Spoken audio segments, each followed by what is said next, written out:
Hello అండి. ఈరోజు మా పాపకి 4 మంత్స్. సో, నేను ఐస్ క్రీమ్ థీమ్ చూస్ చేసుకున్నా. మా పాపకి ఐస్ క్రీమ్ ఫ్రాక్ వేశాను అండ్ ఫ్లోర్ అనేది ఐస్ క్రీమ్ కప్స్‌తో సెట్ చేశాను. అంతా సెట్ చేశాక పడుకుంది. సర్లే పడుకొని అని డిస్టర్బ్ చేయలేదు. బట్ ఫేస్ చాలా సీరియస్‌గా పెట్టింది. ఇంకా తప్పదని లేపాను. లేచాక ఎంత సతాయిస్తుందంటే అస్సలు కోఆపరేట్ చేస్తలేదు. అస్సలు స్మైల్ ఇస్తలేదు. ఫైనల్‌గా ఒక చిన్న స్మైల్ ఇచ్చింది. ఇలా అయితే కాదని ఎత్తుకొని ఆడించాను. సో, ఫైనల్‌గా ఇలా వచ్చింది. ఎలా ఉందో మీరు కామెంట్ చేయండి.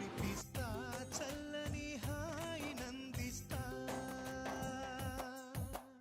ఆటల పాటల నవ్వుల పుత్తడి బొమ్మరా బొమ్మరా ఆశగా చూసిన నాన్నకి పుట్టిన అమ్మరా